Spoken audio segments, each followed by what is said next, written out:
Tuhan firman-Mu ajaib, kekal meski gunung menghilang.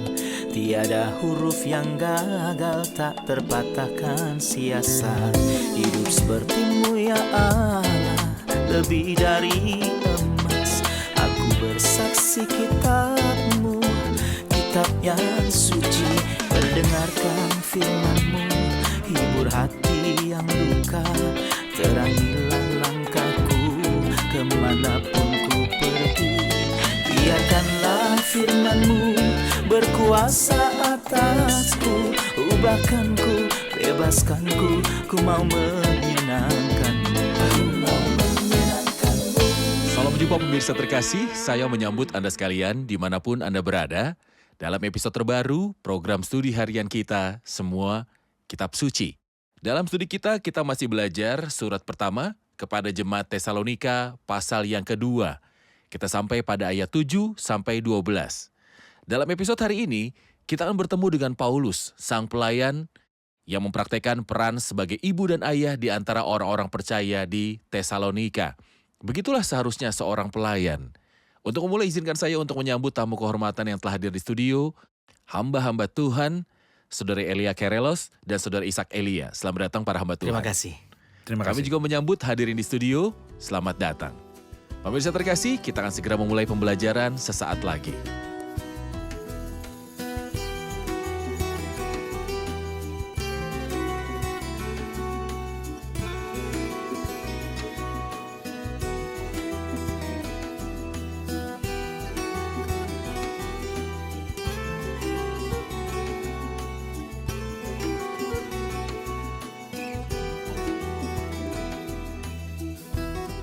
Saudara Ishak, saya akan membaca ayat 7-12, kemudian kembali untuk mengajukan pertanyaan.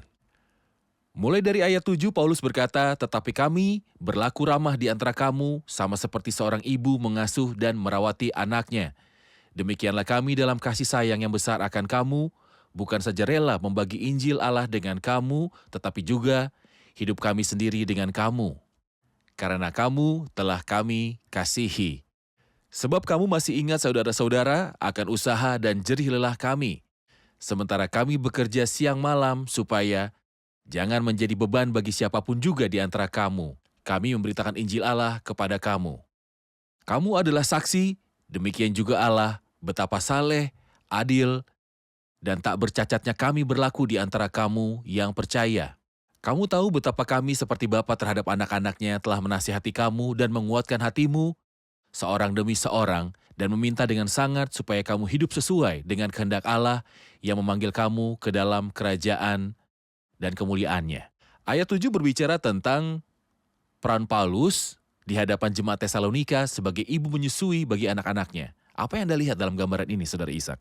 Saya melihat gambaran di antara satu kelompok gambar manis dalam ayat 1 sampai ayat yang ke-12 dalam surat kedua yang ada di hadapan kita. Mungkin ada 8 gambar seorang pelayan. Di episode sebelumnya kita melihat 2 gambar. Kita melihatnya sebagai seorang musafir yang menderita. Dia menderita di Filipi dan mencapai Tesalonika. Kita juga melihatnya sebagai orang yang jujur dan dipercayakan dengan Alkitab dan bertindak berdasarkan Alkitab dengan jujur. Ciri ketiga dari 8 gambar ini adalah seorang ibu yang mengayomi. Sebenarnya saya senang karena Alkitab itu akurat. Padahal katanya seperti ibu yang mengayomi anak-anaknya, tapi dia tidak mengatakan sebagai seorang ibu. Hal ini karena orang-orang beriman tidak dilahirkan dari hamba-hamba. Mereka juga bukan anak-anak gereja. Namun Rasul Petrus mengatakan, "Karena kamu telah dilahirkan kembali bukan dari benih yang fana, tapi dari benih yang tidak fana, yang hidup dan yang kekal." Sebagai orang percaya, saya dilahirkan melalui firman. Tapi Rasul Paulus di sini berkata seperti ibu yang mengayomi di antara kalian. Itu ekspresi yang indah. Tidak ada ibu yang mengayomi yang kejam terhadap anak-anaknya. Ia berkata dalam kasih sayang yang besar akan kamu, dia tahu bahwa mereka adalah orang percaya masih anak-anak. Di sini kita bisa melihat semangat sang pengembala saat sedang menggembala anak-anak. Mereka adalah orang-orang percaya yang baru memiliki iman mula-mula. Mereka rapuh seperti kulit telur dalam bahasa sederhana. Mereka tidak tahan dengan kata-kata kasar, mereka tidak bisa menerima teguran keras. Dan itulah yang dilakukan seorang ibu yang mengayomi. Tapi juga ibu yang mengayomi tetap terjaga sepanjang malam dan bersedia kapan saja saat bayi menangis untuk makan. Hal ketiga yang diperkenalkan oleh seorang ibu yang mengayomi adalah dengan memberikan susu. Dan bayi-bayi yang baru lahir memerlukan susu rohani yang murni agar mereka dapat bertumbuh melaluinya. Itulah firman Allah. Juga ibu yang mengayomi memberi bahkan dirinya sendiri. Itu yang dikatakan di sini tepat ketika dia berkata, "Tetapi kami berlaku ramah di antara kamu, demikianlah kami dalam kasih sayang yang besar akan kamu, bukan saja rela membagi Injil Allah dengan kamu, tapi juga hidup kami sendiri dengan kamu, karena kamu telah kami kasihi." Artinya bahwa dikonsumsi seluruhnya untuk orang-orang yang dilayaninya. Dia siap memberi tidak hanya dari apa yang dimilikinya, tetapi juga memberikan dirinya sendiri. Bahkan tidak memberikan apa yang dimilikinya, semua yang dia punya, tetapi dia memberi dirinya. Faktanya ini adalah gambaran yang khas bagi seorang hamba teladan yang meneladani Kristus, yang tidak memberikan apa yang dimilikinya, atau semua yang dia miliki, tetapi memberi diri. Yang selalu membedakan ibu yang mengayomi adalah memberi dan tidak menerima. Dan Tepat. harus mengingat perkataan Tuhan Yesus sebab ia sendiri telah mengatakan adalah lebih berbahagia memberi daripada menerima. Saudara Elia ayat 8 dan 9 menggambarkan kerinduan dan perasaannya terhadap mereka. Demikianlah kami dalam kasih sayang yang besar akan kamu, bukan saja rela membagi Injil Allah dengan kamu, tetapi juga hidup kami sendiri dengan kamu, karena kamu telah kami kasihi. Sebab kamu masih ingat saudara-saudara akan usaha dan jerih lelah kami, sementara kami bekerja siang malam supaya jangan menjadi beban siapapun juga di antara kamu. Mohon jelaskan. Setelah Rasul berbicara tentang 7 sifat-sifat negatif yang tidak ada padanya sebagai seorang hamba, dan tidak boleh ada hamba manapun ketika dia bicara sebelumnya, dia berkata, kami tidak datang dari kesesatan atau kenajisan, dan tidak pula dari tipu daya. Dia akan beritahu kita tentang 9 sifat positif. Itu harusnya ada pada setiap hamba, dan itu ada dalam diri Paulus sendiri. Benar. Di antara semua sifat tersebut yang paling terkenal adalah apa yang kita baca di sini, sangat rindu padamu. Kata-kata ini bicara tentang perasaan, kasih. Perasaan belas kasihan yang lembut ini itu pasti ada pada pelayanannya. Pelayan itu bukan seorang dosen atau seorang petugas, tapi dia adalah seorang yang penuh perasaan kasih dari tuannya. Dia mengasihi jiwa-jiwa sebagaimana Kristus mengasihi gereja dan memberikan dirinya untuknya. Yang membedakan orang yang sedang menyusui adalah kelembutannya. Ketika kedua wanita itu berdiri di hadapan Raja Salomo, dan mereka berbeda pendapat mengenai siapakah ibu dari anak laki-laki tersebut. Lalu Raja Salomo berkata, ayo kita ambil pedang. Dan apa yang harus kita lakukan? Kita memotongnya menjadi 2. Wanita yang merupakan ibu kandung dari anak tersebut berteriak. Dia berkata, tolong jangan lakukan itu. Alkitab mengatakan sebuah ungkapan yang bagus. Sebab timbullah belas kasihannya. Hamba itu penuh kelembutan, penuh dengan belas kasihan pada orang yang menderita, pada orang yang ketinggalan pertemuan, pada orang yang tersandung. Dan pada orang yang menghadapi masalah keuangan. Pelayan itu pasti penuh dengan air mata. Suatu kali Paulus berkata dalam Kisah Para Rasul 20, dengan tiada berhenti-hentinya menasihati kamu masing-masing dan mencucurkan air mata. Tak hanya kelembutan saja diungkapkan dalam kata-kata dan perasaan, tetapi juga memberi. Pelayan tidak hanya mengasihi dengan perasaan dan air mata, padahal ini hebat. Tapi dia berkata, bukan saja rela membagi Injil dengan kamu, karena kamu telah kami kasihi. Dia meniru tuannya, Tuhan disebutkan oleh Alkitab, yaitu bahwa ia telah menyerahkan nyawanya untuk kita. Jadi kita pun wajib menyerahkan nyawa kita untuk saudara kita. Ia berbuat lebih dengan kelemah lembutan, dengan kasih yang sensitif, rahmat yang lembut, dan juga dengan memberi. Dia dengan senang hati memberi, dan terus memberi. Dia berkunjung dan membayar dari uangnya sendiri. Dia naik ke lantai 8, dalam cuaca dingin atau panas, ia mengunjungi orang-orang bahkan sampai ke ujung dunia. Jadi semoga Tuhan menolong kita untuk menjadi seperti pelayan ini. Dan inilah pelayanannya. Inilah Selain itu pelayanannya. bukan pelayanannya. Baik, kita rehat sejenak dan kembali untuk melanjutkan studi. Pemirsa terkasih, kami akan segera kembali setelah rehat. Tetaplah bersama kami. Rasul Paulus menulis kepada orang-orang percaya di Tesalonika dengan mengatakan, sebab kamu masih ingat saudara-saudara akan usaha dan jerih lelah kami. Sementara kami bekerja siang malam supaya jangan menjadi beban bagi siapapun juga di antara kamu, kami memberitakan Injil Allah kepada kamu. Usaha dan jerih lelah. Sementara kami bekerja siang malam. Inilah yang dilakukan seorang ibu. Ada pepatah yang mengatakan, pria bekerja dari matahari terbit hingga terbenam. Adapun wanita atau seorang ibu, pekerjaannya tidak pernah berakhir. Sang ibu tidak bekerja untuk mendapatkan upah. Dan dalam ayat ini Rasul Paulus mengatakan bahwa dia tidak mengabdi untuk mendapatkan imbalan apapun, dan bahwa dia bukan anggota federasi atau serikat pekerja profesional.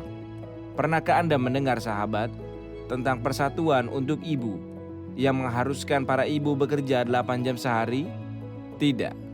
Ibu bekerja siang dan malam demi rumah mereka dan anak-anak mereka. Kami kembali pemirsa terkasih untuk menyelesaikan pembelajaran kita dalam 1 Tesalonika pasal yang kedua.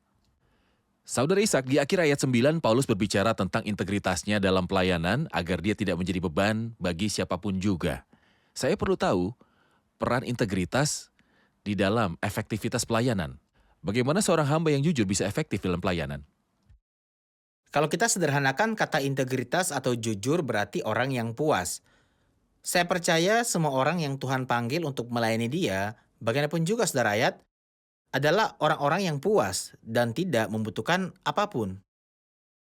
Tuhan selalu memilih orang sukses. Pelayanan bukanlah sebuah tempat. Saya minta maaf, berbicara terus terang bagi mereka yang gagal. Siapa yang ingin sukses? Atau bagi seseorang yang tidak memiliki pekerjaan? Atau bahkan bagi orang yang tidak mempunyai penghasilan yang baik sehingga ia menemukan penghasilan bagus. Faktanya semua ini tidak benar, baik dalam perjanjian lama maupun perjanjian Benar. baru.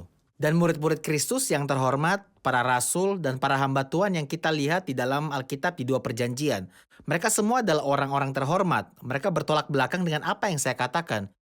Pikirkan tentang Musa, dia memiliki kemuliaan Mesir, tetapi karena iman maka Musa setelah dewasa menolak disebut anaknya putri Firaun. Dia memiliki posisi yang unik dan prestis yang tidak dimiliki siapapun. Tapi dia mengorbankan itu demi melayani Kristus. Dan seperti yang Anda sebutkan beberapa waktu lalu, sifat-sifat hamba yang sejati bahwa ia akan direndahkan. Dia naik dan turun, dan dia pergi dan datang. Jujur saja pelayan itu harus punya integritas finansial, integritas psikologis, dan integritas moral dalam semua tindakannya. Dia adalah orang yang puas. Prinsip hamba yang jujur sama dengan prinsip Kristus. Adalah lebih berbahagia memberi daripada menerima, jadi dia memberi dan tidak menerima. Dia adalah orang yang puas, jadi dia membenci madu yang ada di hadapannya. Pada saat yang sama dia bahkan memberi dirinya sendiri kepada jiwa-jiwa, apapun tipenya. Kristus sebagai hamba teladan sejati menawarkan segalanya yang dia miliki. Kristus menjadikan dirinya tidak mempunyai reputasi.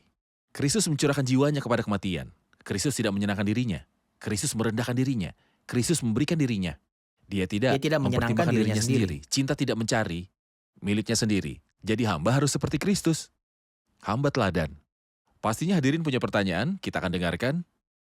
Sebagaimana telah kita lihat, seorang hamba harus mempunyai belas kasihan dan kebaikan yang lembut terhadap orang-orang yang mereka layani. Sekarang dalam banyak pertemuan, khususnya pertemuan pemuda, kita melihat banyak dari mereka bertindak dalam cara mereka berpakaian atau berbicara sebagaimana anak-anak muda. Namun mereka mengatakan jangan bersikap keras terhadap mereka, kalau tidak mereka akan meninggalkan gereja. Sedikit demi sedikit mereka menjadi sangat lemah dan gereja menjadi lemah. Sejauh mana seorang hamba harus mempunyai belas kasihan dan kebaikan yang lembut? Ini adalah pertanyaan penting. Di sana terlihat ada kelembutan, kebaikan, dan juga perhatian. Tapi apa batas antara ini dan memanjakan? Memanjakan dan perhatian. Saya kira Paulus berbicara tentang dirinya sendiri seperti seorang ibu menyusui. Bayangkan jika seorang ibu mengayomi, senang untuk memberikan semua yang diinginkan anak-anak atau bayinya. Mau saya bayi itu ingin memegang api atau ingin menangkap ular, dan karena dia penyayang, dia adil membiarkan dia melakukan apa yang dia inginkan. Dia akan membuatnya mendapat Benar. masalah dan menyebabkan dia mendapatkan masalah. Kasih tidak berarti bahwa saya melihat kerusakan pada Benar. orang di depan saya dan saya tetap diam. Maka baiklah hamba atau guru sekolah minggu itu, atau lebih untuk berbelas kasih dan kasihan, tapi pada saat yang sama menyelamatkan mereka dari bahaya. Dan Rasul Paulus sangat berbelas kasihan. Dengan bilang air mata dia bisa melakukan pelayanan, tapi ketika dia pergi Galatia dan manusia pada mereka, dia mengatakan kepada saudara palsu yang diam-diam dibawa masuk dan ingin mata-mata kebebasan kita untuk memperbudak kita, dia berkata, tetapi saat pun kami tidak mau mundur dan tunduk pada mereka. Dan ketika dia menemukan Petrus memuji dengan mengorbankan kebenaran dan dirinya adalah seorang munafik dengan semuanya, jadi dia berkata, tetapi waktu Kefas datang ke Antioquia, aku berterang-terang menentangnya sebab ia salah. Semoga Tuhan beri kebijaksanaan sebagai seorang hamba untuk mengasihi dan berbelas kasih, tapi pada saat yang sama saya tidak bersikap lunak terhadap hak Kristus dan kebenaran Injil. Benar. Silakan. Kita dapat mengatakan saudara Elia sebagai kelanjutan dari pertanyaan hadiri saudara ayat. Masalah ini punya 2 dimensi. Dalam kepemimpinan pemuda khusus dan di tampilan luarnya juga ada masalah. Saya berharap dari setiap saudara laki-laki atau perempuan yang bertanggung jawab untuk pertemuan remaja dan yang muda, kenallah baik-baik keadaan kambing dombamu dan perhatikanlah kawanan hewanmu, apakah mereka pada dasarnya lahir dari Tuhan atau tidak. Jika mereka tidak dilahirkan dari Tuhan, jadi membicarakan pakaian atau penampilan bukanlah persoalannya. Mereka harus mengenal Tuhan terlebih dahulu. Nomor 2, jika mereka dilahirkan dari Tuhan, mereka perlu melihat model yang sukses. Ini dia. Peran seorang ibu mengayomi bagi anak-anaknya haruslah bijaksana. Seperti yang Anda sebutkan, dibutuhkan kebijaksanaan. Kita tidak boleh berkompromi terhadap apa yang benar atau kebenarannya pada saat yang sama. Kita tidak boleh bertindak Benar. dalam ketegasan yang menjijikan yang Benar. membuat mereka meninggalkan Kristus atau dari gereja. Benar. Dikatakan tentang orang yang ditanam di tepi aliran air, ia akan seperti pohon yang menghasilkan buahnya pada musimnya. Mazmur 1. Benar. Buahnya dalam musimnya. Kristus menegur mereka yang patut mendapat teguran dan bersimpati kepada mereka yang pantas mendapatkan simpati. Ahli-ahli Taurat dan orang Farisi, ia sering berkata, celakalah kamu. Selanjutnya dia meletakkan tangannya dan menyentuh orang yang lemah dan bungkuk itu. Saat kita melakukan ini, saat itulah kita memiliki pikiran Kristus dan Roh Kudus. Saudara Elia, di ayat 10 ada beberapa kata yang perlu kami dengar komentarnya dari saudara. Saya akan membaca ayat 10, kamu adalah saksi, demikian juga Allah. Betapa saleh, kita akan menggarisbawahi kata-kata itu sungguh-sungguh, saleh, adil, dan tak bercacatnya kami berlaku di antara kamu yang percaya. Saya ingin berhenti pada kata-kata saleh, adil, tidak bersalah, dan berkhotbah dengan baik, memberi semangat, dan semua hal positif dalam ayat-ayat ini. Bagaimana pengaruhnya dalam kesehatan pelayanan? Rasul Paulus di bagian ini memberitahu kita tentang hal itu, kehidupan pribadinya. Dia juga akan beritahu kita mengenai pelayanannya. Dia juga berbicara tentang perilakunya, dan dia menggunakan beberapa kata untuk menceritakannya kepada kita tentang pekerjaan dia, tentang perilakunya, dan tentang khotbah dan juga pelayanannya. Anda menyebutkan perkataan itu. Kita bisa fokus pada seperti saleh, kata saleh. Berbicara mengenai kesalehan, atau dalam bahasa lain, arti kesalehan atau takut akan Tuhan. Jadi, pelayanan Rasul Paulus terlihat dari perilakunya yang takut akan Tuhan. Dia sedang mempertimbangkan Tuhan lebih daripada manusia. Bukan hanya kesalehan yang artinya saleh, tapi juga adil. Adil dalam hal perilakunya dengan orang lain. Ia biasa memperlakukannya dengan baik. Ia bahkan memberitakan putranya Timotius dengan mengatakan kekasih di gereja Tuhan. Di pasal 5, dia menyuruhnya berurusan dengan wanita yang lebih muda dengan segala kemurnian. Pertama, kesalehan adalah mengenai hubungannya dengan Tuhan dan secara adil dalam hal hubungannya dengan orang-orang di sekitarnya. Tidak hanya itu, dia berkata, dan tak bercacatnya kami berlaku di antara kamu. Di dalam hati kita tidak ada kesalahan atau bahkan cacat apapun yang menghambat pelayanan. Setelah itu ia berkata, kami menasihati dan menghibur kamu. Jadi pertama dia berjalan, kemudian dia melayani dan menasihati. Ketika Tuhan Yesus membasuh kaki para murid, saudara ayat, dia mengakhirinya dengan kata-kata manis yang dia ucapkan. Jikalau kamu tahu semua ini, Diberkati. maka berbahagialah kamu jika kamu melakukannya. Dalam khotbah di bukit, dalam Matius 5, dia berkata, tetapi siapa yang melakukan dan mengajarkan segala berita-berita hukum Taurat, ia akan menduduki tempat yang tinggi di dalam kerajaan surga. Saya ingin tahu pendapat Anda secara singkat pada kata-kata yang disebutkan dalam ayat 10 dan 5. Ayat 10 dia berkata, kamu adalah saksi, demikian juga Allah. Ayat 5 berkata, tidak pernah mempunyai maksud loba yang tersembunyi, Allah adalah saksi. Artinya seolah ada yang menjadikan Tuhan sebagai saksi. Atau dia berdiri di hadirat Tuhan dan Tuhan melihatnya. Saya ingin mendapatkan pengajaran dan komentar tentang hamba yang berdiri di hadapan Tuhan dan di hadiratnya sepanjang waktu. Betapa baiknya pelayan itu sehingga ia mendapat kesaksiannya. Yang pertama dari Tuhan, dia yang menghakimi aku ialah Tuhan. Saya tidak mendapatkan evaluasi pelayanan saya dengan bertanya kepada orang lain, apa yang kamu pikiran tentangku? Bagaimana denganmu? Apa kamu menyukaiku hari ini? Apa kamu akan bertepuk tangan? Dia menghakimi Paulus adalah Tuhan. Itu sebabnya dia mengatakan bahwa Tuhan adalah saksi untuk dirinya. Dan tidak hanya itu, tapi Tuhan bersaksi untuknya di dalam perilaku. Di hadapannya, dia juga memberitahu mereka tentang bagaimana dia hidup seperti yang dia katakan kepada saudara dan penatua di Efesus dalam Kisah Para Rasul 20, aku telah menunjukkan kepadamu dalam segala Ditunjukkan hal. padamu. Tuhan, hal yang luar biasa bahwa sang pelayan itu pertama-tama di kamarnya, mendapat kesaksian dari Tuhan yang mengatakan kepadanya bahwa dia jujur dan juga orang-orang melihat dalam dirinya.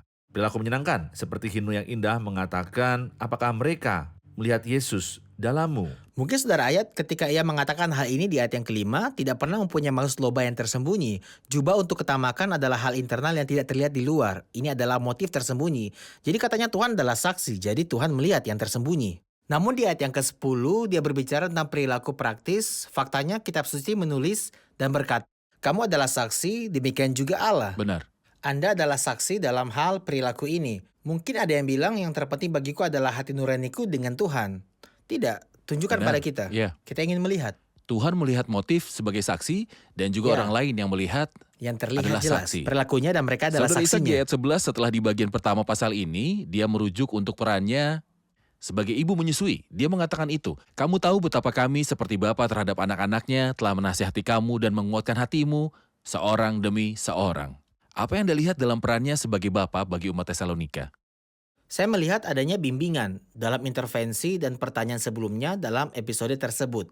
Kita berbicara tentang perlunya keseimbangan antara kelembutan dan juga disiplin dan ketegasan. Di sini dia bilang ayah itu penting.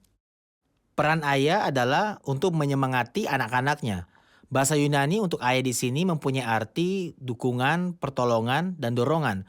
Sebenarnya Tuhan bermaksud untuk anak-anak di rumah, dalam situasi yang normal, untuk memiliki ayah dan ibu. Pertama-tama, ibulah yang mengayomi.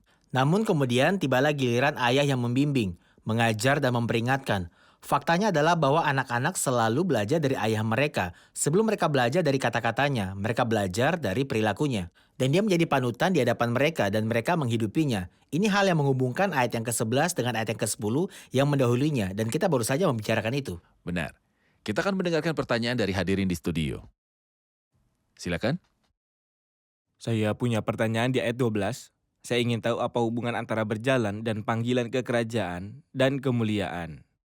Ya, dalam ayat 12 dan meminta dengan sangat supaya kamu hidup sesuai dengan kehendak Allah yang memanggil kamu ke dalam kerajaan dan kemuliaannya. Mengapa dia menyebutkan di sini kerajaan dan kemuliaan dalam hubungannya dengan perjalanan? Sederhananya jika saya membaca misalnya surat Efesus, saya akan menemukan jawabannya atas pertanyaan tersebut. Dalam surat Efesus, Rasul bicara kepada orang-orang percaya di pasal 1, 2, dan 3 tentang hak istimewa besar yang dimiliki gereja dalam hubungan dengan Kristus, membangkitkan kita juga dan memberikan tempat bersama-sama dengan Dia. Di mana? Di surga. Kemudian di pasal 4 dia beritahu mereka, kamu yang punya posisi yang bagus dan dipanggil menuju kerajaan dan kemuliaan. Di awal Efesus pasal yang keempat, dia memberitahu kita di Efesus 4 ayat 1, sebab itu aku menesahkan kamu, aku orang yang dipenjarakan karena Tuhan, supaya hidupmu layak berjalan dalam apa? Orang yang telah dipanggil. Dipanggil, berpadanan dengan panggilan itu. Bagaimana kita berjalan? Kita dipanggil ke kerajaan, kita sedang menunggu kemuliaan sebagai ikatan kita dengan Tuhan tetap selama-lamanya dalam kemuliaan. Kita akan tampil dalam kemuliaan. Dia memberitahu kita dalam pasal 4 ayat 17 juga dari Efesus. Dia berkata, sebab itu kukatakan aku tegaskan ini kepadamu dalam Tuhan, jangan hidup lagi sama seperti orang-orang yang tidak mengenal Allah dan memberitahu kita tentang berjalan dalam kasih sampai akhir. Jadi, terhubung dengan Tuhan dan panggilan kita adalah panggilan suci dan panggilan tertinggi Tuhan memaksa kita untuk berjalan dengan cara yang berkenan kepada Allah ke segala arah. Jalani kehidupan manusia yang dipanggil menuju kemuliaan kerajaan. Benar? Jika seorang pangeran atau seorang presiden mengundang saya untuk menghadiri pernikahannya atau tinggal bersamanya di istana, apa yang akan saya pakai? Bagaimana saya akan bertindak? Bagaimana saya akan berjalan? Apa yang akan saya makan? Saya pikir saudara Elia merujuk pada salah satu dari 3 surat yang ada sebelum surat Tesalonika pertama, yaitu surat Efesus, Filipi, dan juga Kolose. Membicarakan hal yang sama, itu hanya membaca. Filipi 1 ayat yang ke-27 mengatakan, hanya hendaklah hidupmu berpadanan dengan Injil Kristus. Betapapun hebatnya Injil, saya harus menunjukkan dalam perilaku praktis yang sesuai dengannya. Juga dalam surat Kolose pasal 1 ayat 10, sehingga hidupmu layak di hadapannya serta berkenan kepadanya dalam segala hal, dan kamu memberi buah dalam segala pekerjaan yang baik, yang bertumbuh dalam pengetahuan yang benar tentang Allah. Dan menurut saya, ini ada hubungannya dengan demonstrasi praktek untuk kerajaan dan bukti praktisnya dari kemuliaan yang akan kita masuki. Saya berkata kepada orang-orang di sekitar saya milik Tuhan, baiklah buktikan. Bagaimana dengan perilaku Anda yang membuktikan hal itu? Saya berada di kerajaan Tuhan, bagaimana bisa? Saya akan menuju kemuliaan abadi. Di manakah itu? Saya pikir kita perlu menjalaninya. Tuhan berkati Anda, kita rangkum episode ini bersama hadirin di studio.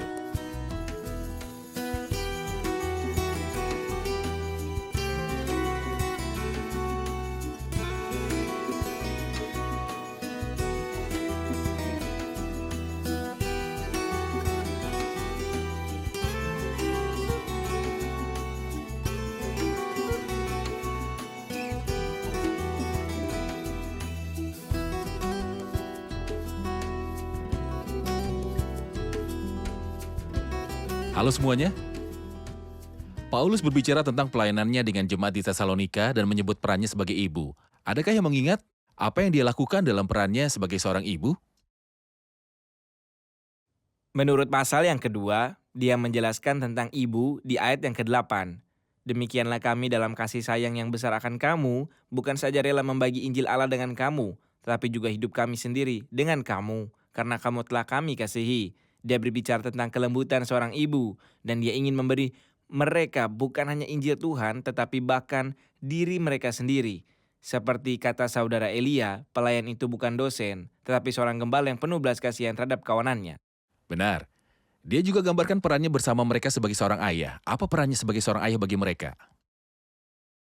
Kita tahu kelembutan perawat itu diperlukan dalam menangani orang-orang muda yang beriman, tetapi pada saat yang sama, bimbingan, nasihat, dan peringatan juga diharuskan untuk didapatkan sebagai keseimbangan. Perannya sebagai ayah adalah membimbing, Bimbingan. namun perannya sebagai ibu adalah memberikan dirinya kepada mereka. Dia tidak menahan diri terhadap mereka. Amin. Bagaimana menurut Anda? Baik, Benar? Amin. luar Baik, biasa. pertanyaan terakhir. Ini adalah pertanyaan terakhir untuk Anda di episode hari ini. Apa hubungan antara berjalan layak bagi Tuhan yang memanggil mereka ke dalam kerajaan dan kemuliaannya? Apa artinya berjalan dengan layak menerima panggilan ke dalam kerajaan dan kemuliaannya? Sebagai orang beriman sejati yang tinggal di bumi ini, sebagai duta Kristus, saya harus memperhatikan perilaku saya, tindakan saya, dan juga hidup saya. Saya harus berhati-hati dalam perilaku sebagai orang beriman. Juga ini mempersiapkan saya untuk tempat yang saya tuju, yaitu ke surga. Setidaknya, saya harus memperhatikan perilaku dan kehidupan saya. Saya harus menjalani hidup yang cocok dengan panggilan menuju kerajaan dan kemuliaan. Bagaimana menurut Anda? Benar? Sempurna. Luar biasa. Terima kasih, Tuhan berkati. Terima kasih para hamba Tuhan. Kita lanjutkan di episode selanjutnya.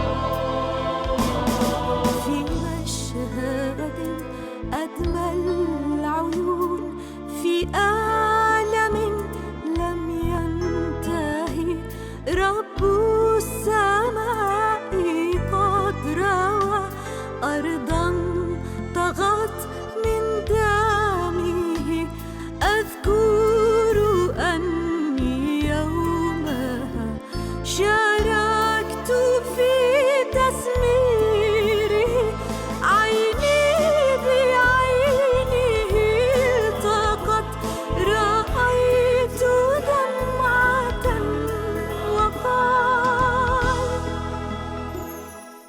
أحببتكم للمنتهى أحببتكم بلا حدود وصيتي حبك ما أحببتكم بلا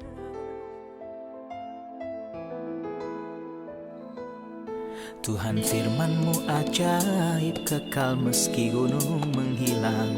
Tiada huruf yang gagal tak terpatahkan siasat. Hidup seperti-Mu ya Allah, lebih dari emas. Aku bersaksi kitab-Mu, kitab yang suci. Mendengarkan firman-Mu, hibur hati yang duka. Terangilah langkahku kemanapun ku pergi. Biarkanlah firman-Mu berkuasa atasku. Ubahkanku, bebaskanku, ku mau menyenangkan-Mu. Tuhan firman-Mu ajaib, kekal meski gunung. Ubah dan bebaskan aku.